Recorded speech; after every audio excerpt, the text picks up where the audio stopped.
Does your life suck? Do you have absolutely nothing going for you? Do you hate waking up every morning? Whether you do or don't, keep watching this video, because today I'm talking about someone who has a worse life than you for sure, and it might just make you feel better. Yes, today we're talking about the average soldier in the Grineer army from the game Warframe. Now, it might be a cop-out that we literally have to talk about a fictional person's life to find someone that has it worse than you, but that's okay. Please don't give in to your depression, at least not until you watch this video, like, and subscribe. Anyway, dropping the bit, today we're talking about the life of a Grineer soldier that serves the Twin Queens, and let me tell you, there are not a lot of positives. There's like one or two positives, which funnily enough, make their lives a little bit better than the average corpus crewman's life, in my opinion. But hey, who are we to judge? I'm literally judging their lives based on my personal opinion, but that's not important to acknowledge right now. Anyway, now that you've subscribed, you're less depressed and ready to watch the video, let's get straight into the reasons on why it would be absolutely terrible to be born as a Grineer soldier.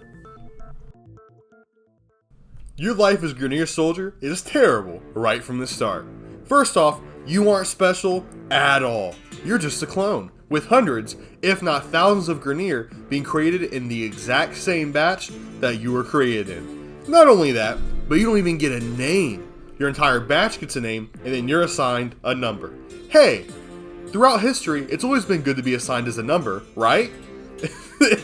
Anyway, that's your new identity, your batch name plus whatever number that they've given you. While almost all individualism is stripped from you from the very start, there are unique traits from clone to clone, so don't worry, you actually are a little bit special. These unique traits are whatever deformity you might have from the cloning process. Yes, I'm serious. The only thing special about you from the very start is that you probably have some sort of weird deformity or disability that holds you back and causes you great despair. Now, for the sake of this video, let's assume that this disability that you were born with or well cloned with isn't a mental one, so you can properly experience the Grineer lifestyle.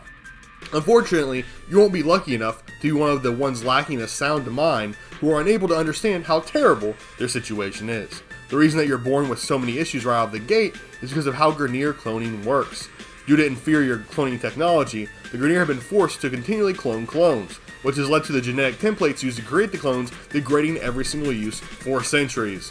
Because of the templates constantly degrading, the Grineer clones being produced are obviously in a worse condition every time. And guess what, buddy? You're a new Grineer clone, and billions have been created before you. So guess what? You're gonna be pretty fucked up.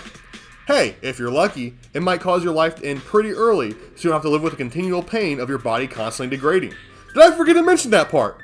You start falling apart immediately from the time you exist, and it also leads to you having an incredibly short lifespan, which I guess isn't a bad thing, seeing to how much pain you'll be in throughout your entire life. However, if you prove yourself as a soldier, as an asset to the Grineer Empire and the Twin Queens, you might be rewarded with cybernetic enhancements that will help draw out your life and make up for any disability you might have.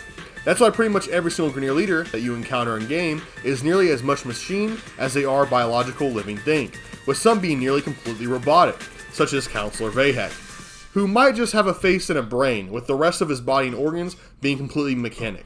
I wonder if he needs to eat, or if he can even eat. Imagine that, never getting to taste food. Wow, even Grineer leaders' lives suck. My fat ass could never. If being born with significant physical and mental disabilities wasn't bad enough, as soon as you're born in the Grineer Empire, you are immediately conscripted into the Grineer military. And now usually, being a soldier isn't a bad gig. Throughout history in the real world, soldiers generally receive the best benefits, good pay, and general good treatment in comparison to everyone else. Because, well, you wouldn't lead a country for long if the military didn't want you to. However, there have been some exceptions of this rule throughout history, and one of those exceptions is a wonderful country called Eritrea. Eritrea, much like the Grineer Empire, conscripts everyone as soon as they are of age, and instead of using their soldiers for normal purposes, such as fighting, defense, espionage, they use their soldiers as construction workers, farmers, and factory workers. While they're working these jobs, they're subject to extremely long hours and unbelievably low pay. Grineer soldiers are also forced to work unbelievably long hours, and well, I don't think they actually get paid at all. I just think they receive supplies and rations to keep themselves alive while they dedicate their lives to the Queens. Now you might find yourself asking the big question, If Grineer soldiers are forced to basically be slaves, doing extremely menial jobs from the second that they are born, then why do they remain so incredibly loyal to the Twin Queens and whatever Grineer general that they may be following? Well, that's because during the cloning process, they have their DNA messed with to make them more subservient and loyal to whoever leads them.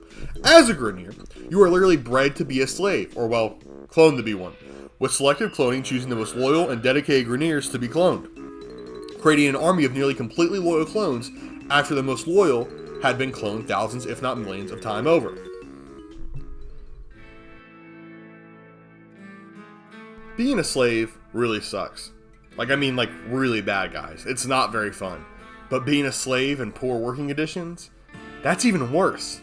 The Grineer absolutely need an OSHA check at some point at some of their job sites, because let me tell you, they are not taking proper safety precautions. First things first, if we want to go over poor working conditions, it's impossible to not mention the Grineer's primary battle strategy, and well, unfortunately for you, it's very similar to that of the Soviet Union in World War II. Which, in case you aren't familiar, is to basically chuck as many people as possible at a problem until that problem disappears, regardless of how many soldiers may die while doing it. Because of the mass cloning practices the Grineer use, they essentially have an endless supply of soldiers to throw at a problem, which, well, is very bad for you and every other Grineer soldier, because your lives are essentially worthless in the grand scheme of things, and there is a high chance that you will literally be used as a bullet sponge. Not only is the Grineer's army primary battle strategy a literal tragedy for its soldiers, the Grineer army is also constantly fighting, being an extremely warlike civilization. The Grineer military is constantly engaging with the Corpus, the Tedo, small local populations, Narmir, and this constant battling combined with the battle strategy of throwing numbers of soldiers at something until you win has led to innumerable Grineer deaths. I mean, why do you think the Grineer have cloned so many soldiers over and over again, even though they get sicker and weaker every time? Because without these insane numbers of clones, they really don't have a ton going for them.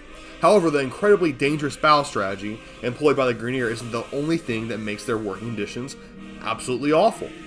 Because, well, being a soldier isn't their only job. Don't forget that they have to work in factories as well, the fields, and mining among other things. First off, look at this massive drill the Grineer used to mine. Do you see any safety precautions to prevent workplace accidents? I don't think so. Now look at this Grineer factory. Do you think those rails are high enough to prevent falling? What do you imagine happens to Grineer that fall into the piles of waste and parts that are being broken down here? While we don't have accurate workplace death and accident numbers for Grineer, we can absolutely assume there's a massive amount of incidents and deaths. On top of there being absolutely zero safety precautions, where the hell are the break rooms at? Like, did the Grineer get any benefits? I don't think so. I don't see a single vending machine. Like, I got monsters every single day at work from the vending machine. I couldn't imagine working without a monster, and the company provided vending machine. So yeah, your workplace life as a Grineer is absolute dog shit. There's plenty of other things that we can bring up when talking about the Grineer workplace environment. However, I think that this is enough for now. So let's go ahead and move on. Unfortunately, because Grineer are made by cloning, that means they have no means to reproduce. And even if they were to reproduce, or well could, the results would be a disastrous abomination. A little demon child that will probably live for 5 minutes before it dies. Because of all the deformities and like incest and weird stuff going on. They're clones, guys. Chill out. Basically what I'm getting at is that no matter your gender, when you're cloned, you aren't getting laid. And now, I know a lot of you guys are virgins. I mean, you're watching a Warframe video about the life of a Grineer soldier. Well, I'm making a Warframe video about the life of a Grineer soldier. So, that also says a lot. But despite the failure of our sex lives, the idea of family, love for someone else, and connection as we know it is not present within the Grineer ranks. Now, the Grineer soldiers do like each other, and usually refer to each other as brothers. However, a brotherly relationship isn't enough to substitute for a mother, a father, a sister, a significant other, or even perhaps your own child. All you can ever know is a brotherly connection. Even that connection is somewhat debatable with all the examples of the Grineer soldiers backstabbing one another to rise to their ranks. And then, of course, that brotherly love is only conditional. As soon as you stop following every single Grineer principle and worshipping the Twin Queens, nearly every single Grineer will shun you, if not kill you, no matter how much you may have thought of them as a brother. I mean, having no true unconditional loving relationships is absolutely terrible. Of course, people in the real world do regularly experience this, unfortunately. And if you're someone in that situation, I truly wish the best for you. This is an important downside to mention when talking about the Grineer, though. You'll literally never find unconditional love or close to unconditional love. You'll never have a truly meaningful relationship, and for the most part, no other Grineer will ever care about your well-being unless it's with the context on how your well-being could possibly be beneficial to the Twin Queens. Alright, I'll be honest, there's a ton, and I mean a ton of other things I could mention about Grineer life sucking. However, I think I covered the major points, and that'll be enough for this video, I believe. I hope you guys enjoyed this video, even though I already talked about the Grineer side of things a lot. It was fun to really talk about how terrible their lives are, and explore some things I haven't explored before, like the relationships the Grineer have with one another, or well, lack of. Also, as you've probably noticed, I used a very popular and common format for this video title and thumbnail. The It Sucks to Be, or Why It Sucks to Be Born As series. I want to give credit to James Tolan, who I believe started this trend, or at least popularized it, and credit to a YouTuber named Bound, who specifically has a series called Why It Sucks to Be Born As. Obviously, the contents of my video are very different than how they do their video, but the thumbnail, idea, and title are similar, so I think it's important to give credit where credit is due. If you guys like this style of video, I'll absolutely create more, maybe a Why It Sucks to Be Born as a Tenno, or Why It Sucks to Be Born as a Corporate Soldier. I don't know, but let me know in the comments below. Huge shout out to my members, Panangoides Tangoides, Jay, and Signup King 5000. I really appreciate the extra monetary support and help you provide to get better equipment for my channel, and honestly to help pay for my college, not to mention all the support you guys give me in the comments, and when I do stream, you guys are always there, so I really do appreciate you guys a ton. Also, thank you to everyone who watched this whole video. Please like and subscribe, and let me know what you guys think. Stay blessed, stay happy, and most importantly, stay safe.